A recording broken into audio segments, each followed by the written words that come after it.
പ്രിയപ്പെട്ടവരെ, അന്വേഷണത്തിൻ്റെ അൽഗോരിതത്തിലേക്ക് സ്വാഗതം. ഈ പ്രാവശ്യം അന്വേഷണത്തിൻ്റെ അൽഗോരിതം ചർച്ചക്കെടുക്കുന്നത്, വിശകലനം ചെയ്യാൻ ശ്രമിക്കുന്നത് നമ്മുടെയൊക്കെ ജീവിതത്തിൻ്റെ ഭാഗമായ വാർദ്ധക്യത്തിൻ്റെ പ്രശ്നങ്ങളാണ്. വാർദ്ധക്യത്തിൻ്റെ പ്രശ്നം എന്ന് പറയുമ്പോൾ അതിനെ കേവലം പ്രായമാവുന്നതിൻ്റെ പ്രശ്നമായിട്ടല്ല നോക്കിക്കാണാൻ ശ്രമിക്കുന്നത്. പ്രായമാവൽ അനിവാര്യമായും അതിൻ്റെ ഭാഗമാണ്.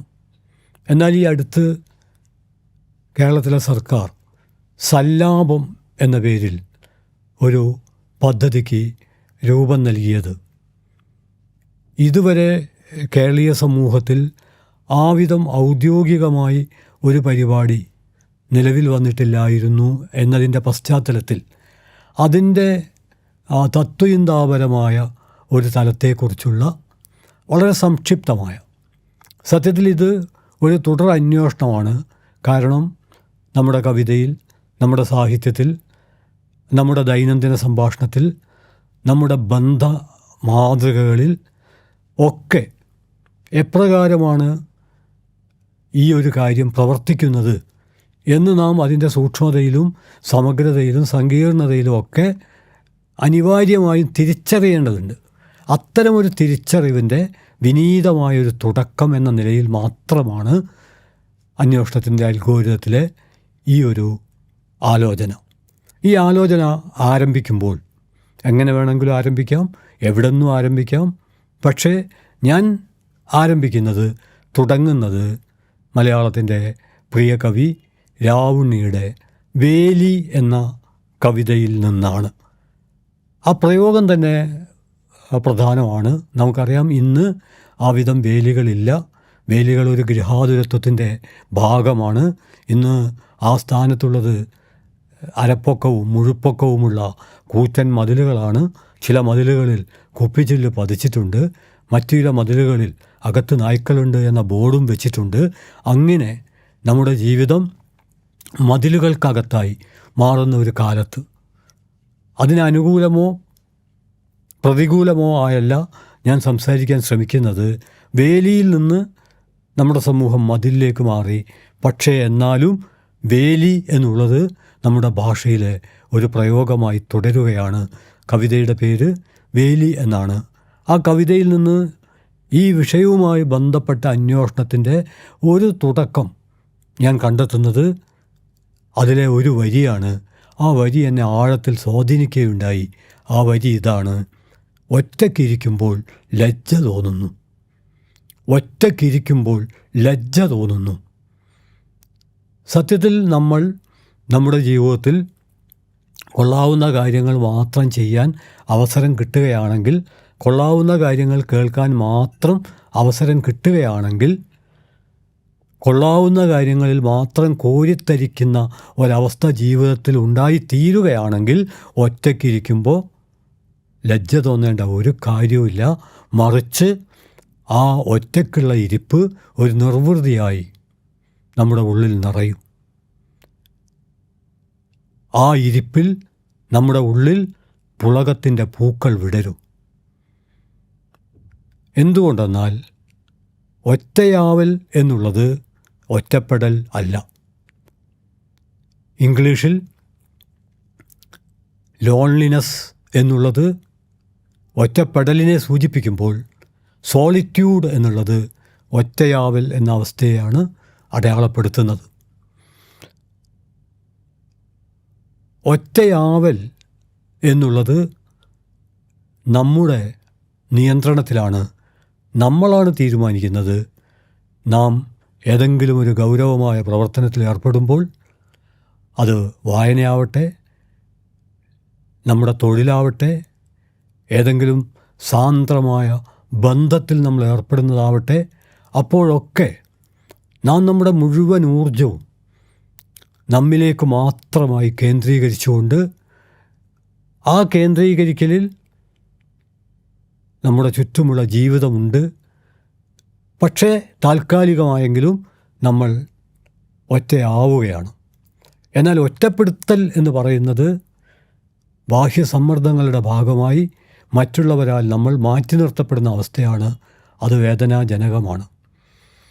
കവിതയിൽ പറയുന്ന, വേലി എന്ന കവിതയിൽ പറയുന്ന ഒറ്റയാവുമ്പോൾ എന്നുള്ളത് ആരാലും ഒറ്റപ്പെടുത്തപ്പെട്ട ഒരു പീഡിതമായ അവസ്ഥയല്ല, മറിച്ച് ഓരോ മനുഷ്യനും അനിവാര്യമായും കടന്നു പോവേണ്ട ഒറ്റയാവൽ എന്നുള്ളതാണ്.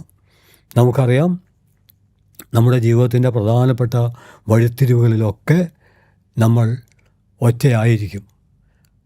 അങ്ങനെ ഒറ്റയാവുമ്പോഴും നമ്മൾ ഒറ്റപ്പെടുന്നില്ല.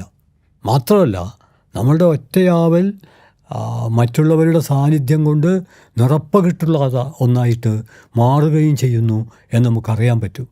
അതുകൊണ്ട് കവിതയിൽ പറയുന്നത് ഒറ്റയ്ക്കിരിക്കുമ്പോൾ ലജ്ജ തോന്നുന്നു എന്ന ആ ഒരു വരി നമ്മെ പിടിച്ച് കുലുക്കേണ്ടതാണ്.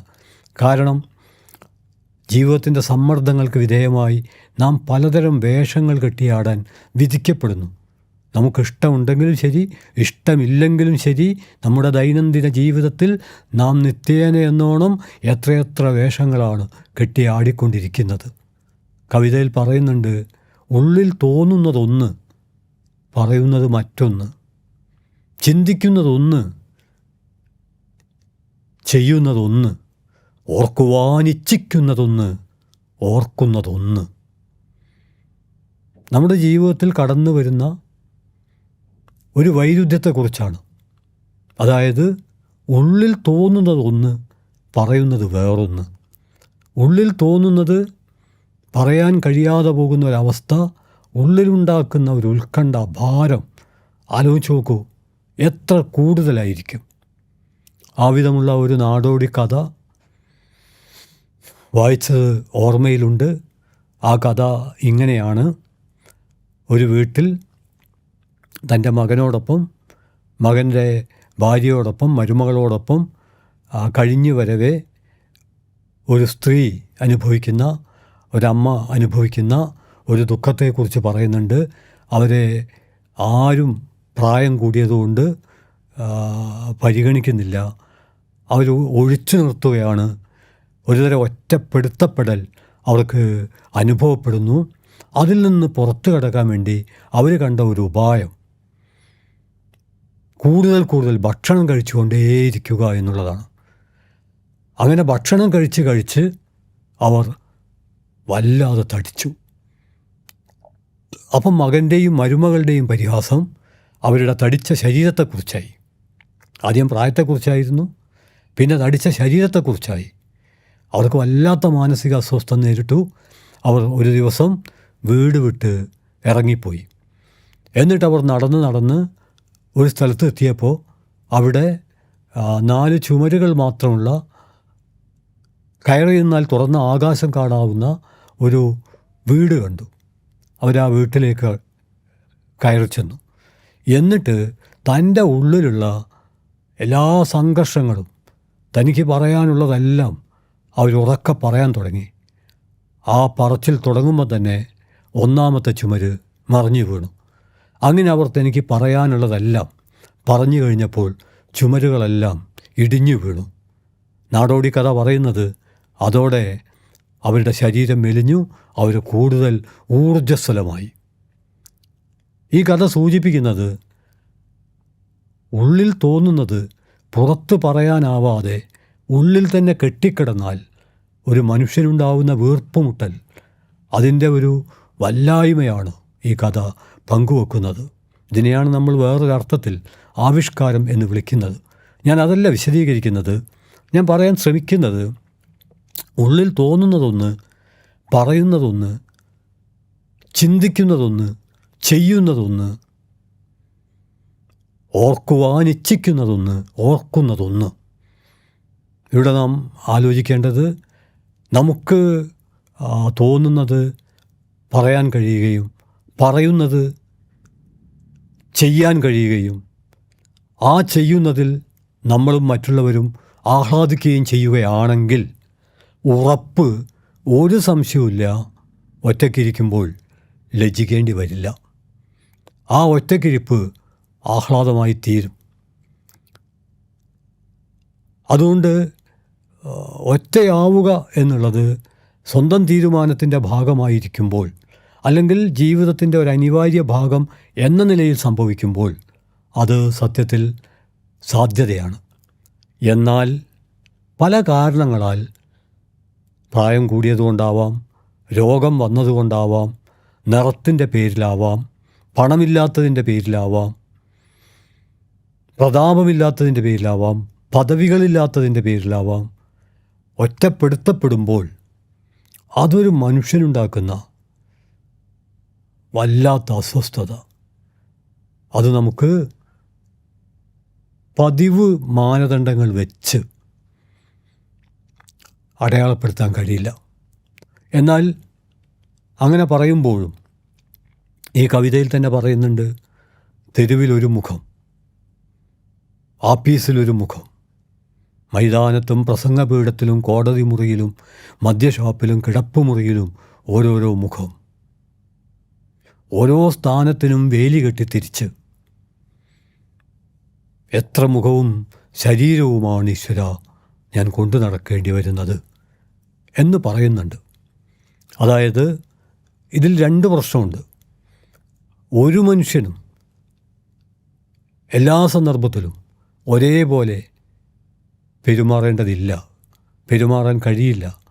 അതിലൊരു തരത്തിലുള്ള കാപഢ്യവുമില്ല. കാരണം വീട്ടിലൊരാൾ സംസാരിക്കുന്നതും പ്രസംഗപീഠത്തിൽ സംസാരിക്കുന്നതും ഒരുപോലെ ആവണമെന്ന് നിർബന്ധം പിടിക്കുന്നതിലൊരർത്ഥവുമില്ല. മാത്രമല്ല, അങ്ങനെ നിർബന്ധം പിടിച്ചാൽ, ആ നിർബന്ധം നടപ്പിലാക്കിയാൽ അതൊരു പക്ഷേ ഒരു പരിഹാസ്യതയായി തീരും. പക്ഷെ അതല്ല ഇവിടെ സൂചിപ്പിക്കുന്നത്. നമ്മുടെ ജീവിതത്തിൽ നാം ചുമന്നു നടക്കേണ്ട കാപഢ്യത്തിൻ്റെ ഭാരം കൂടുമ്പോൾ അത് ആന്തരികമായി നമ്മുടെ കരുത്ത് കുറയ്ക്കുന്നു എന്ന വസ്തുതയാണ്. അതവിടെ നിൽക്കട്ടെ. ഞാൻ പറയാൻ ശ്രമിക്കുന്നത് ഒറ്റപ്പെടുത്തപ്പെടുന്നവരുടെ, കേരളത്തിലെ സർക്കാർ സല്ലാപം എന്നൊരു പദ്ധതി ആവിഷ്കരിക്കുമ്പോൾ ആ വാക്കിൽ തന്നെ ഉണ്ട്, മനുഷ്യർക്ക് ഭക്ഷണവും വസ്ത്രവും പാർപ്പിടവും മറ്റു ജീവിത സൗകര്യങ്ങളും അനിവാര്യമാണ്. അതോടൊപ്പം നമ്മുടെ നാട്ടിലെ മനുഷ്യർ, മലയാള ഭാഷയിലൊരു പ്രയോഗമുണ്ട്, മിണ്ടിപ്പറയാൻ ആരെങ്കിലും. കൃത്യം സമയത്ത് രാവിലെ ഉച്ചക്കും വൈകുന്നേരവും ഭക്ഷണം കിട്ടുന്നതുകൊണ്ട് മാത്രം മനുഷ്യർക്ക് സംതൃപ്തനാവാനാവില്ല. അവിടെയാണ് മിണ്ടിപ്പറയാൻ.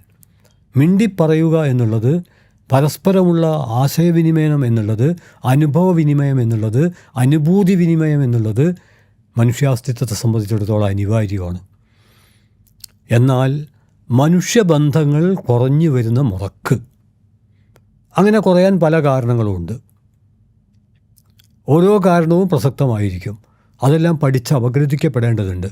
പക്ഷേ പ്രധാന കാരണങ്ങളിലൊന്നായി 1990-കൾ മുതൽ രൂപപ്പെട്ടിട്ടുള്ള മൂലധന ഭീകരതയുടെ ഒരു പശ്ചാത്തലം, അത് ഞാൻ പ്രത്യേകിച്ച് എടുത്തു പറയാൻ കാരണം 2016 ബ്രിട്ടനിൽ ഏകാന്തത എന്ന ഗൗരവമായ പ്രശ്നം, അത് കൈകാര്യം ചെയ്യാനൊരു പ്രത്യേക വകുപ്പ്, ഏകാന്തതക്കൊരു മന്ത്രി ഉണ്ടാകുന്നു. നമുക്കറിയാം, ഇന്നും ഇന്ത്യയിൽ ഒരിടത്തും ഒരു സംസ്ഥാനത്തിലും ഏകാന്തതക്കൊരു വകുപ്പില്ല. മറ്റ് നിരവധി വകുപ്പുകൾ നമുക്കുണ്ട്. എന്തുകൊണ്ടാണ് ഇന്ത്യ പോലുള്ള ഒരു രാജ്യത്ത് ഏകാന്തതക്ക് വകുപ്പില്ലാതിരിക്കുന്നതും ബ്രിട്ടനിൽ ഈ വകുപ്പുണ്ടായതും? ബ്രിട്ടനിൽ ഈ വകുപ്പ് ഉണ്ടായിത്തീർന്നതിൻ്റെ ഒരു പശ്ചാത്തലത്തെക്കുറിച്ച് പറയുമ്പോൾ നമ്മൾ മനസ്സിലാക്കണം, അവിടെ ഏകദേശം 1 കോടിയോളം മനുഷ്യർ മിണ്ടിപ്പറയാൻ ആരുമില്ലാതെ വൃദ്ധസദനങ്ങളിൽ, വൃദ്ധസദനം എന്ന് കേൾക്കുമ്പോൾ നമ്മൾ അകാരണമായി ഉത്കണ്ഠപ്പെടേണ്ടതില്ല. കാരണം സകലവിധ സൗകര്യങ്ങളുമുള്ള, വിനോദത്തിന്, വിശ്രമത്തിന് ആവശ്യാനുസരണമുള്ള ഭക്ഷണം, ഈ ഞാൻ പറഞ്ഞ ഈ 1 കോടി മനുഷ്യരെന്ന് പറയുന്നത് ജീവിതത്തിൽ എല്ലാ സൗകര്യങ്ങളുമുള്ള മനുഷ്യരാണ്. അവർക്ക് ആവശ്യത്തിലേറെ ബാങ്ക് ബാലൻസ് ഉണ്ട്, പണമുണ്ട്. പക്ഷേ അവർ അസംതൃപ്തരും അസ്വസ്ഥരുമാണ്. കാരണം പണമില്ലാത്തത് കൊണ്ടല്ല, ജീവിതത്തിന് സൗകര്യങ്ങളില്ലാത്തത് കൊണ്ടല്ല, ആരും അവരെ രോഗ അവസ്ഥയിൽ ശ്രദ്ധിക്കാത്തത് കൊണ്ടല്ല, മറിച്ച് അവർക്ക് തങ്ങളെ തുറന്നു വെക്കാൻ, നമ്മുടെ നേരത്തെ ഞാൻ പ്രയോഗിച്ച പ്രയോഗം കടമെടുത്താൽ മിണ്ടി പറയാൻ ആരുമില്ല എന്നതാണ്. അത് പരിഹരിക്കാൻ വേണ്ടി, ഇത് വലിയൊരു സാമൂഹ്യ പ്രശ്നമായി ഉയർന്നു വന്നപ്പോൾ, ഈ ഒറ്റപ്പെടുത്തപ്പെട്ട അവസ്ഥ അവർക്ക് എല്ലാ സൗകര്യങ്ങളുടെ നടുവിലും ഒറ്റപ്പെടുത്തപ്പെട്ട അവസ്ഥ അവർക്ക് അസഹ്യമായി തീർന്നപ്പോൾ, അത് പലതരത്തിലുള്ള മാനസിക പ്രശ്നങ്ങൾക്കും മറ്റും വിധേയമായപ്പോൾ ഇതെങ്ങനെ പരിഹരിക്കും എന്ന ആലോചനയുടെ ഭാഗമായിട്ടാണ് ഏകാന്തതക്കൊരു വകുപ്പ്, ട്രേസി ക്രൗച്ചിയായിരുന്നു ആ വകുപ്പ് ആദ്യം കൈകാര്യം ചെയ്തത്. ഈ വകുപ്പ് എന്തു ചെയ്തു എന്നുകൂടി നമുക്ക് നോക്കാം. ആ വകുപ്പ് ചെയ്തത് ആഴ്ചയിലൊരിക്കൽ അല്ലെങ്കിൽ 3-4 ദിവസം കൂടുമ്പോൾ ഈ മനുഷ്യരെ ഫോൺ ചെയ്യും. സുഖമല്ലേ, എന്തൊക്കെയുണ്ട് എന്നൊക്കെ ചോദിക്കും. നമ്മൾ വിചാരിക്കും ഇതെന്തൊരു ബോറൻ ഏർപ്പാടാണ്. അത് നമുക്ക് തോന്നുന്നത് നമുക്ക് എന്തൊക്കെയുണ്ട്, സുഖമല്ലേ എന്ന് പരസ്പരം ചോദിക്കാൻ, കേൾക്കാൻ ഒരുപാട് ആളുകൾ ഉള്ളത് കൊണ്ടാണ് അത് നമുക്ക് ആലോചിക്കാൻ പറ്റാത്തത്. എന്നാൽ നിങ്ങൾ ഇങ്ങനെ ആലോചിച്ച് നോക്കൂ. നിങ്ങൾ ഒറ്റപ്പെടുത്തപ്പെട്ട അവസ്ഥയിൽ ഒരു മുറിയിലിരിക്കുകയാണ്, ഭക്ഷണമൊക്കെ കിട്ടുന്നുണ്ട്, പക്ഷെ ഒരാളും വരുന്നില്ല, ഒരാളും കാണുന്നില്ല, നിങ്ങളൊന്നും കേൾക്കുന്നില്ല. അത്തരമൊരു അവസ്ഥയിൽ ഒരു ഫോൺ കോൾ വരുന്നു, ഫോൺ റിങ് ചെയ്യുന്നു. അപ്പോൾ ഫോൺ നിങ്ങൾ എടുക്കുമ്പോൾ എന്തൊരു ആഹ്ലാദമായിരിക്കും. ഫോണിൻ്റെ അങ്ങേ തലക്കൽ നിന്ന് ഒരു മനുഷ്യൻ്റെ ശബ്ദം. അതുണ്ടാക്കുന്ന ആഹ്ലാദം ചെറുതല്ല. ഒറ്റപ്പെടുത്തപ്പെട്ട അവസ്ഥയിലെ മനുഷ്യർക്ക് മാത്രമേ ഇത് മനസ്സിലാവൂ. അങ്ങനെ 1 കോടി മനുഷ്യർ. അവിടെയാണ് ഏകാന്തതക്കൊരു വകുപ്പ് രൂപപ്പെട്ടു വന്നത്. നമ്മളിതിൽ പരിശോധിക്കേണ്ട പ്രശ്നം, എങ്ങനെ ഇവർ ഒറ്റപ്പെട്ടു, അതിൻ്റെ കാരണം എന്താണ്? അതിൻ്റെ കാരണം പല കാരണങ്ങളുണ്ടാവാം. അതിൻ്റെ രാഷ്ട്രീയ കാരണം എന്ന് പറയുന്നത് മനുഷ്യബന്ധങ്ങൾക്കൊരു പരിഗണനയും നൽകാത്ത ഒരു സാമൂഹ്യക്രമം വികസിച്ചു വന്നു എന്നുള്ളതാണ്. അതിനെയാണ് നമ്മൾ ആഗോളവൽക്കരണമെന്നും മൂലധന ഭീകരത എന്നും നവലിബറൽ നയം എന്നും പറയുന്നത്. അതനുസരിച്ച് ആ കാലത്തെ ബ്രിട്ടീഷ് പ്രധാനമന്ത്രിയായിരുന്ന മാർഗരറ്റ് താച്ചറുടെ വളരെയേറെ ചർച്ച ചെയ്യപ്പെട്ടൊരു പ്രയോഗമുണ്ട്. ആ പ്രയോഗത്തിൽ പറയുന്നത് സമൂഹമെന്നൊന്നില്ല, വ്യക്തി മാത്രമേ ഉള്ളൂ, കേവല വ്യക്തിവാദം. മനുഷ്യനെന്നത് മാർക്സ് പറയുന്നുണ്ട് സാമൂഹ്യ ബന്ധങ്ങളുടെ ആകത്തുകയാണ്. സാമൂഹ്യ ബന്ധം കിഴിച്ചാൽ പിന്നെ മനുഷ്യനും ജന്തുവും തമ്മിൽ വലിയ അന്തരമില്ല. അതുകൊണ്ട് മാർഗരറ്റ് താച്ചർ മുന്നോട്ട് വച്ചത് വ്യക്തി മാത്രമേ ഉള്ളൂ, സമൂഹമില്ല. അവിടെ നിൽക്കുന്നില്ല. മിൽട്ടൺ ഫ്രാഡ്മാനെ പോലുള്ള ആളുകൾ നമ്മൾ അന്തം വിട്ടുപോകും, അമ്പരന്ന് പോവും. അദ്ദേഹം പറയുന്നത് ജനായത്തം എന്ന് പറയുന്നത് ലാഭം ഉണ്ടാക്കാനുള്ള ഒരു ഏർപ്പാട് മാത്രമാണ്. The essence of democracy is profit making. ജനായത്തത്തിൻ്റെ സത്ത എന്ന് പറയുന്നത് തന്നെ ലാഭം ഉണ്ടാക്കലാണ് എന്ന കാഴ്ചപ്പാട്. നോം ചോംസ്കിയുടെ ഒരു പുസ്തകത്തിൻ്റെ പേരുണ്ട്, പ്രോഫിറ്റ് ഓവർ പീപ്പിൾ. പ്രോഫിറ്റല്ല, വെറും പ്രോഫിറ്റല്ല, സൂപ്പർ പ്രോഫിറ്റല്ല, മറിച്ച് പ്രോഫിറ്റ് ഓവർ പീപ്പിൾ. ജനജീവിതത്തിന്, അതിൻ്റെ മൂല്യങ്ങൾക്ക്, വ്യത്യസ്ത തരത്തിലുള്ള ബന്ധങ്ങൾക്ക്, മനുഷ്യരും തമ്മിലുള്ള ഇഴയെടുപ്പിന്, പാരസ്പര്യത്തിന് ഒരു പ്രാധാന്യവും പ്രസക്തിയും കൽപ്പിക്കാത്ത മൂലധനത്തിൻ്റെ മാത്രം മൂല്യബോധം, മാനവിക മൂല്യത്തെ മൂലധന മൂല്യബോധം ഓവർടേക്ക് ചെയ്യുന്ന ഒരു പശ്ചാത്തലം, ഇത്തരമൊരു പശ്ചാത്തലമാണ്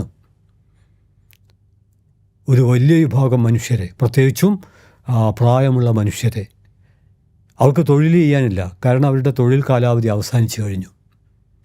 അതോടെ മൂലധനത്തിന് അവർ ഒരു അനാവശ്യ വസ്തുവായി, അവർ പുറന്തള്ളപ്പെട്ട ചണ്ടികൾ പോലെയായി. ഈ ഒരു പശ്ചാത്തലത്തിലാണ് ഏകാന്തത ഒരു വലിയ രോഗമായിട്ട് മാറുന്നത്. അപ്പോൾ അതിനൊരു ചികിത്സ വേണമെന്നായി. ആ ചികിത്സയായിരുന്നു ഏകാന്തതക്കൊരു വകുപ്പ്. ആ വകുപ്പ് ചെയ്തത്, അതാണ് ഞാൻ മുമ്പേ പറഞ്ഞത്, ഇടക്കിടക്കുള്ള ഫോൺ കോളാണ്. എന്നാൽ അത് കുറേ കൂടി മെച്ചപ്പെടുത്താൻ പറ്റും. ബന്ധുക്കളുടെ, സുഹൃത്തുക്കളുടെ ഒക്കെ തുടർച്ചയായുള്ള സന്ദർശനം, അവരുടെ കാര്യങ്ങൾ, അവർക്ക് ആവിഷ്കാരത്തിനുള്ള സാധ്യതകൾ, ഇതെല്ലാം വെച്ചുകൊണ്ട് അത്തരമൊരു പശ്ചാത്തലത്തിലാണ് സല്ലാപം എന്നുള്ളത്, കേരള സർക്കാരിൻ്റെ സല്ലാപം എന്നുള്ളത് വളരെ പ്രധാനമായി തീരുന്നത്. പക്ഷേ സത്യത്തിൽ ഇതൊരു സർക്കാർ പദ്ധതിയായിട്ട് മാത്രം നിലനിന്നാൽ പോരാ, മറിച്ച് എല്ലാ മനുഷ്യരുടെയും ഉത്തരവാദിത്തമായിട്ട്, ഒരാളും ഒറ്റപ്പെടുത്തപ്പെടുന്നില്ല എന്ന് ഉറപ്പ് വരുത്തേണ്ടത് ഒരു ജനായത്ത സമൂഹത്തിൻ്റെ പ്രാഥമിക ഉത്തരവാദിത്തമാണ്. ഞാൻ വീണ്ടും ആവർത്തിക്കുന്നു, നമ്മുടെ ഭാഷയിൽ ഒറ്റയാവുന്നതിൻ്റെ വേദന ആവിഷ്കരിക്കുന്ന ലോൺലിനെസ് എന്ന വാക്കുള്ളതുപോലെ തന്നെ ഒറ്റയാവുന്നതിലുള്ള ആഹ്ലാദം പങ്കുവെക്കുന്ന സോളിറ്റ്യൂഡ്, ആ വാക്കിനെക്കുറിച്ച് സുപ്രധാനപ്പെട്ട ഒരു നിരീക്ഷണം നീഷെ നടത്തുന്നുണ്ട്. എവിടെയാണോ സോളിറ്റ്യൂഡ് അവസാനിക്കുന്നത് അവിടെ വെച്ച് മാർക്കറ്റ് ആരംഭിക്കുന്നു. തെറ്റിദ്ധാരണ തിരുത്താൻ വേണ്ടി ഒരു കാര്യം വ്യക്തമാക്കണമെന്ന് വിചാരിക്കുന്നു. മാർക്കറ്റ് എന്ന് പറയുന്നത് നമ്മുടെ ജീവിതത്തിൻ്റെ ഒരു അനിവാര്യതയാണ്. കാരണം ഉൽപ്പാദനം ഉണ്ടെങ്കിൽ, അത് ഉപഭോഗത്തിന് വേണ്ടിയാണെങ്കിൽ, അത് വിതരണം ചെയ്യുന്ന ഒരു കേന്ദ്രം ഉണ്ടായി തീർന്നേ പറ്റൂ. അതാണ് മാർക്കറ്റ് എന്ന് പറയുന്നത്. സാധനങ്ങൾ വാങ്ങുകയും വിൽക്കുകയും ചെയ്യുന്ന ഒരിടമാണ്. എന്നാൽ ആധുനിക കാലത്തെ മാർക്കറ്റ് എന്ന് പറയുന്നത് സാധനങ്ങൾ വാങ്ങുകയും വിൽക്കുകയും ചെയ്യുന്ന ഒരിടമല്ല, മനുഷ്യത്വത്തെ തന്നെ വിൽപ്പനക്ക് വെക്കുന്ന, മനുഷ്യത്വം വീണ് കിടക്കുന്ന ഒരു സ്ഥലമാണ്. വിൽക്കുന്നതിനും വാങ്ങുന്നതിനും അപ്പുറത്തുള്ള മനുഷ്യജീവിതത്തെ തന്നെ നിർവചിക്കുന്ന ഒരു വലിയ മേൽക്കോയ്മ സ്ഥാപനമായി മാറിയ ഒന്നാണ് ആധുനിക മാർക്കറ്റ്. അതിന് നിരവധി ഉദാഹരണങ്ങൾ നമ്മുടെ മുമ്പിലുണ്ട്. കാരണം നമ്മുടെ ജീവിതത്തെ, നമ്മളിപ്പോൾ ഒരു ഷോപ്പിംഗ് മാളിൽ ചെല്ലുമ്പോൾ നമുക്കറിയാം, നമ്മുടെ പ്രാഥമികമായ ഉപഭോഗ ആവശ്യങ്ങൾ നിർവഹിക്കാനുള്ള അതിൻ്റെ സാധ്യത വളരെ വിപുലമാണ്. അത് സ്വാഗതം ചെയ്യപ്പെടേണ്ടതാണ്. പക്ഷെ അതോടൊപ്പം തന്നെ നമ്മുടെ ജീവിതമല്ലാതാക്കി തീർക്കാൻ വിപണിയുടെ ഇച്ഛക്കനുസരിച്ച് നമ്മുടെ ജീവിതത്തെ ക്രമപ്പെടുത്താനുള്ള അതിൻ്റെ കഴിവ്. അതുകൊണ്ട് ഇത് പഴയ മാർക്കറ്റിൻ്റെ ഒരു തുടർച്ചയല്ല, ഇത് സ്വപ്നങ്ങളുടെ ഒരു ഫാക്ടറിയാണ്. ഞാൻ പറഞ്ഞു വരുന്നത്, എവിടെയാണോ സർഗാത്മകതയുടെ സ്രോതസ്സായി പ്രവർത്തിക്കേണ്ട സോളിറ്റ്യൂഡ് എന്ന് പറയുന്ന ഒറ്റയാവൽ, അത് അവസാനിക്കുന്ന ഇടമായി മാർക്കറ്റ് തീരുന്നു എന്ന് പറയുമ്പോൾ അതിൻ്റെ അർത്ഥം ഏതെങ്കിലും ഒരു സ്ഥലം എന്ന അർത്ഥത്തിലല്ല. നമ്മുടെ ജീവിതം തന്നെ ഒരു ചന്തയുടെ ചുരുക്കെഴുത്തായി തീരുന്ന അവസ്ഥയാണ്. വാങ്ങലിനും വിൽക്കലിനുമിടയിൽ, ലാഭത്തിനും നഷ്ടത്തിനുമിടയിൽ മാത്രമായി മറ്റു തരത്തിലുള്ള എല്ലാ മാനവിക വികാരങ്ങളും വറ്റി വരണ്ട് വലിയൊരു വരൾച്ചയെ നേരിടുന്ന അവസ്ഥയാണ്. അപ്പോൾ അതുകൊണ്ട് വീണ്ടും ആവർത്തിക്കുന്നത്, നമുക്ക് കൂടുതൽ സമയം ഒറ്റയാവാനുള്ള അന്തരീക്ഷം സർഗാത്മകമായ അർത്ഥത്തിൽ, എന്നാൽ ഒരു വിധേനയും ആരും ഒറ്റപ്പെടുത്തപ്പെടാത്തൊരന്തരീക്ഷം, ഇത് രണ്ടും ഉണ്ടായിത്തീരേണ്ടതിൻ്റെ ഒരു അനിവാര്യതയാണ്. ഒരു കവിത കൂടി പറഞ്ഞ് അവസാനിപ്പിക്കാം. പ്രിയ കവി രാവണിയിൽ തുടങ്ങി ഇനി ഞാൻ പ്രിയ ജോസ് വെമ്മേലിയുടെ ഒരു കവിത. ആ കവിത ഏകാന്തതയെക്കുറിച്ചാണ്. ആ കവിത പക്ഷേ ഏകാന്തത എന്ന് പറയുമ്പോൾ സോളിറ്റ്യൂഡിനെ, നമ്മൾ തിരഞ്ഞെടുക്കുന്ന നമ്മുടെ ഏകാന്തതയെ, നമ്മുടെ മേൽ കെട്ടിവെക്കപ്പെട്ട ഏകാന്തതയെ അല്ല. അതുകൊണ്ട് തന്നെ അത് ഏകാന്തതയെ ആഘോഷിക്കുകയാണ് ആ കവിത. ആ കവിത അവസാനിക്കുന്നത് ഏകാന്തത എന്നെ ഏകനായി ചുരുക്കുകയല്ല, അനേകനായി വിടർത്തുകയാണ്. നമുക്കറിയാം, ഏത് സർഗാത്മക വ്യാപാരങ്ങൾക്കും, ഏത് ശാസ്ത്രീയമായ അന്വേഷണങ്ങളിലും, ഏത് ഗൗരവമായ പ്രവൃത്തിയിലും മനുഷ്യർ തങ്ങളിലേക്ക് മുഴുവൻ ഊർജവും സംഭരിച്ചുകൊണ്ട് ആ ഊർജമെന്ന് പറയുന്നത് സാമൂഹ്യ ഊർജം തന്നെയാണ്. സംഭരിച്ചുകൊണ്ട് തങ്ങളിൽ തന്നെ, തങ്ങളോട് തന്നെ സംവദിച്ചുകൊണ്ട് നിൽക്കുന്നൊരവസ്ഥ. അതുകൊണ്ട് അത്തരം ഞാൻ പറഞ്ഞ സോളിറ്റ്യൂഡ്, അത് ജോസ് എമീലിയുടെ കവിതയിൽ പറയുന്നത് പോലെ ഏകാന്തത എന്നെ ഏകനായി ചുരുക്കുകയല്ല, അനേകനായി വിടർത്തുകയാണ്. ആ കവിത തുടങ്ങുന്നത് ഏകാന്തത രാജാവും പ്രജയുമില്ലാത്ത വിചിത്രമായ ഒരു സാമ്രാജ്യമാണ്.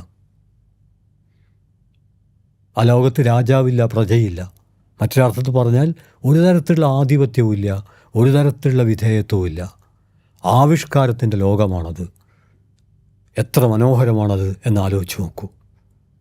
ഏകാന്തത രാജാവും പ്രജയുമില്ലാത്ത ഒരു വിചിത്ര സാമ്രാജ്യമാണ്. സാന്ത്വനങ്ങളില്ലാത്ത സ്വാതന്ത്ര്യമാണ്. പോരാളിയും എതിരാളിയും ഞാൻ തന്നെ. ആരെയും കാത്തിരുന്ന് മുഷിയേണ്ട, ആരും വരില്ലെന്ന ഖേദവുമില്ല.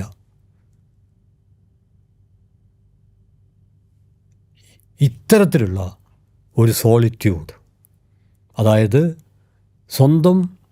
സ്വന്തത്തെ ആഘോഷിക്കാനുള്ള ശക്തി ഓരോ മനുഷ്യനും ഉണ്ടാവുക, ഒരാളെയും ഒറ്റപ്പെടുത്താതിരിക്കാനുള്ള നൈതികമായ കരുത്ത് ഓരോരുത്തർക്കും ഉണ്ടാവുക. ആ അർത്ഥത്തിലേക്ക് ഏകാന്തതയുമായി ബന്ധപ്പെട്ട ഒരു ലോകത്തെ നമുക്ക് അഭിസംബോധന ചെയ്യാൻ കഴിയണം. പറഞ്ഞ് അവസാനിപ്പിക്കുന്നത്, ഏകാന്തതയ്ക്ക് ഒരു വകുപ്പുണ്ടാക്കിയതുകൊണ്ട് ബ്രിട്ടനിലെ ഏകാന്തതയുടെ പ്രശ്നം പരിഹരിക്കപ്പെടാൻ കഴിയില്ല. എന്തുകൊണ്ടെന്നാൽ